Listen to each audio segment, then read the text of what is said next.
बिस्मिल्लाहिर्रहमानिर्रहीम। अस्सलामु अलैकुम। Welcome to superior learning management system. Students, हम चैप्टर नंबर 11 एक्सरसाइज नंबर 11.4 कर रहे हैं। 11.4 एक्सरसाइज से पहले अभी मैंने पिछले लेक्चर में आपको sampling distribution of difference between to sample proportions सिखाई, जिसमें उसके कुछ फॉर्मूलाज, नोटेशंस और कुछ प्रॉपर्टीज डिस्कस की।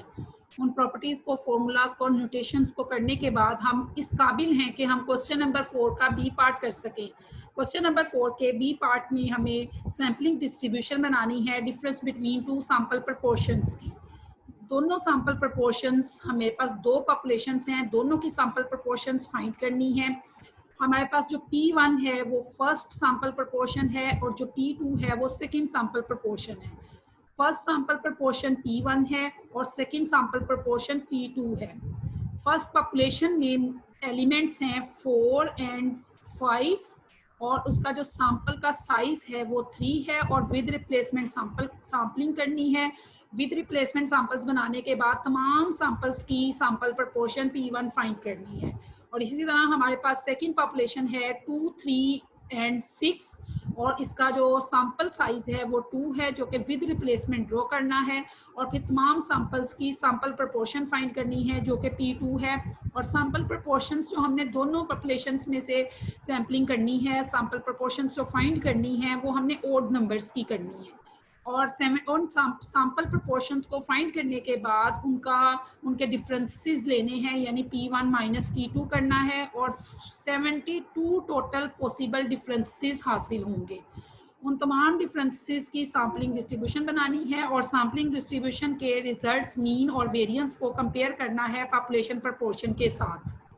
पॉपुलेशन प्रोपोर्शन भी हमने ओड नंबर्स की ही हासिल करनी होगी, क्योंकि सैंपल प्रोपोर्शन अगर हमने ओड नंबर्स की हासिल करनी है तो पॉपुलेशन प्रोपोर्शन भी हमें ओड नंबर की ही बनानी होगी। आइए देखते हैं सोल्यूशन को हम किस तरह से लेके चलते हैं। सबसे पहले हम फर्स्ट पॉपुलेशन लिखेंगे। फर्स्ट पॉपुलेशन का साइज 2, फर्स्ट पॉपुलेशन का सैंपल साइज 3 और विद रिप्लेसमेंट सैम्पलिंग करनी है। और फर्स्ट पॉपुलेशन के जो नंबर ऑफ सैंपल्स हैं वो 8 बनेंगे। और इसी तरह फर्स्ट पॉपुलेशन की जो प्रोपोर्शन है, population proportion, first of all हम पॉपुलेशन प्रोपोर्शन कैलकुलेट कर लेते हैं ताकि एंड पे रिजल्ट्स कंपेयर करने हमें आसान हो जाए। फर्स्ट पॉपुलेशन की जो पॉपुलेशन प्रोपोर्शन है वो ओड नंबर जो फर्स्ट पॉपुलेशन में है वो सिर्फ 1 है, तो फर्स्ट पॉपुलेशन की जो पॉपुलेशन प्रोपोर्शन है वो 1/2 निकलेगी। इसी तरह सेकंड पॉपुलेशन के एलिमेंट्स 3 हैं, तो पॉपुलेशन का साइज 3 है और सेकंड पॉपुलेशन का जो सैंपल साइज है वो 2 है, तो स्मॉल एन हमारे पास 2 है और विद रिप्लेसमेंट सैम्पलिंग करनी है। और जो पॉसिबल सैंपल्स बनेंगे वो 3 की पावर 2 9 बनेंगे विद रिप्लेसमेंट। और फिर सेकंड पॉपुलेशन की जो प्रोपोर्शन है वो हम देख रहे हैं कि सेकंड पॉपुलेशन के अंदर सिर्फ एक ही एलिमेंट है जो ओड है, तो odd number divided by total population का साइज, तो 2/3 निकलेगी सेकंड प्रोपोर्शन। हमने फर्स्ट और सेकंड प्रोपोर्शन पॉपुलेशन की इसलिए निकाली ताकि एंड पे रिजल्ट्स कंपेयर करना आसान हो जाए। आइए देखते हैं किस तरह से सैंपल्स बनते हैं फर्स्ट पॉपुलेशन से और सेकंड पॉपुलेशन से और किस तरह से उनकी सैंपल प्रोपोर्शन हम कैलकुलेट करते हैं। हम फर्स्ट पॉपुलेशन से सैंपल बनाएंगे। 4 और 5 के साइज 3 के ये सैंपल्स हैं और ये 8 सैंपल्स हैं। और हर सैंपल की सैंपल प्रोपोर्शन कैसे निकली है देखें कि अगर फर्स्ट पॉपुलेशन में फर्स्ट सैंपल में 3 मेंबर्स हैं तो 3 में कोई भी ओड नंबर नहीं है, तो 0/3 आंसर आएगा। इसी तरह जो सेकंड सैंपल है उसके अंदर 3 एलिमेंट्स हैं और 1 जो है वो ओड है, तो 1/3 आंसर आएगा। अब टू सो ऑन करते जाएंगे। इसी तरह अगर हम इस सैंपल के अंदर देखें 4, 5, 5, तो 2 नंबर्स हैं जो ओड हैं, तो यहाँ पर जो सैंपल प्रोपोर्शन निकलेगी वो 2/3 निकलेगी। इसी तरह अगर लास्ट सैंपल को देखा जाए तो इसके अंदर 5, 5, 5, तो तीनों जो है ना ओड नंबर है इस सैंपल के अंदर, तो 3/3 आएगी सैंपल प्रोपोर्शन।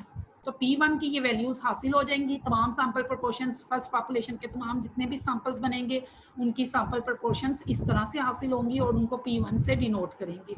आइए देखते हैं सेकंड पॉपुलेशन। सेकंड पॉपुलेशन में 3 मेंबर्स हैं और सैंपल का साइज 2 है, तो यहाँ पर हमारे पास 9 सैंपल्स बन रहे हैं और इन 9 सैंपल्स की जब सैंपल प्रोपोर्शन P2 निकालनी है तो हमने हर सैंपल के अंदर देखना है कि कितने ओड नंबर्स हैं। तो फर्स्ट पॉपुलेशन में अगर 2 मेंबर्स हैं तो उनमें ओड नंबर कोई नहीं है, तो लिहाजा यहाँ पर 0/2 आंसर आएगा। 0/2 प्रोपोर्शन निकलेगी सैंपल प्रोपोर्शन। इसी तरह नेक्स्ट में 2, 3 एक ऑड नंबर है तो 1/2 इसकी सैंपल प्रोपोर्शन निकलेगी। और इसी तरह अगर किसी में दोनों ही ऑड हैं, जैसे 3, 3 में 2 ऑड हैं तो 2/2 सैंपल प्रोपोर्शन निकलेगी। अब हम देखते हैं कि किस तरह से डिफरेंसेस हमने निकालने हैं P1 के और P2 के। हमने P1 और P2 के टोटल डिफरेंसेस देखने हैं कितने। अगर 8 सैंपल हैं फर्स्ट पॉपुलेशन के और 9 सैंपल हैं सेकेंड पॉपुलेशन के, तो 9 मल्टीप्लाई बाय 8 टोटल आपके पास 72 पॉसिबल डिफरेंसेस बनेंगे P1 माइनस P2 के। हम इस तरह से टेबल डिजाइन करेंगे P1 माइनस P2 का। हम यहाँ पर एक साइड पे कॉलम वाइज P2 ले रहे हैं और रो वाइज P1 ले रहे हैं। हम इससे उल्टा भी कर सकते हैं, हम P1 जो है वो कॉलम वाइज और P2 रो वाइज भी ले सकते हैं, इससे कोई फर्क नहीं पड़ता। आपने सिर्फ P1 में से P2 को माइनस करना है।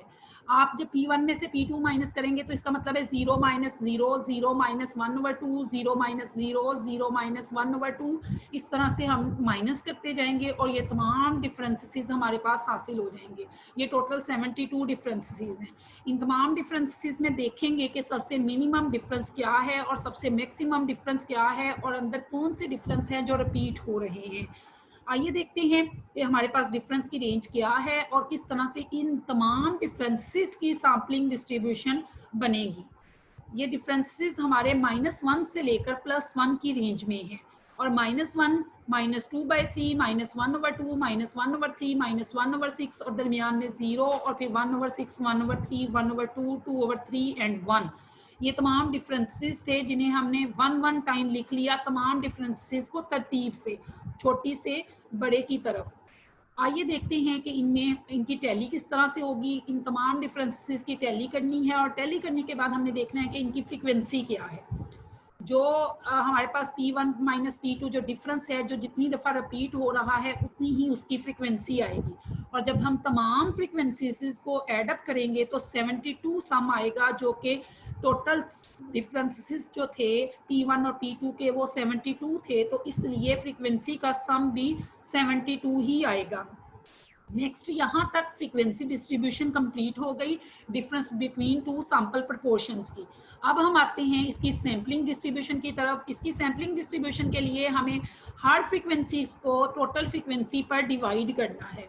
जब हम 1 को 72 पर डिवाइड करेंगे, 3 को 72 पर डिवाइड करेंगे, 4 को 72 अप टू सोन, हम तमाम फ्रीक्वेंसीज को इनकी टोटल फ्रीक्वेंसीज पर डिवाइड करेंगे तो हमारे पास f of P1 minus P2 हासिल होते चले जाएंगे और तमाम प्रोबेबिलिटीज़ का मजमुआ 1 है। ये हमें पता है कि तमाम प्रोबेबिलिटीज़ का सम जो है वो 1 होता है। यहाँ पर हम P of P1 minus P2 नहीं लिख रहे बल्कि f of P1 minus P2 इसलिए लिख रहे हैं ताकि इतने ज़्यादा P मिक्स ना हो जाए। हम सिर्फ P की जगह पर यहाँ F इस्तेमाल कर रहे हैं, असल में है ये प्रोबेबिलिटी डिस्ट्रीब्यूशन ही। मीन और वेरिएंस निकालने के लिए हम P1 माइनस P2 को मल्टीप्लाई करेंगे f of P1 minus P2 से और P1 माइनस P2 का स्क्वायर करने के बाद f of P1 minus P2 से मल्टीप्लाई करेंगे और फिर सम अप करेंगे और जो रिजल्ट्स आएंगे वो इस डिस्ट्रीब्यूशन के मीन और वेरिएंस को फाइंड करने के लिए इस्तेमाल होंगे।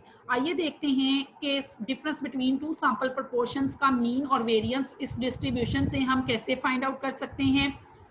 फॉर्मूला लगाएंगे हम mean of sampling distribution of difference between two sample proportions का, जो कि है mu of P1 minus P2 equal है summation P1 minus P2 into f of P1 minus P2, जो कि expectation of P1 minus P2 है। और यहाँ पर हम वो सम जो हमने पिछले कॉलम में कैलकुलेट किया है वो यहाँ पुट करेंगे और रिजल्ट निकालेंगे 1/6।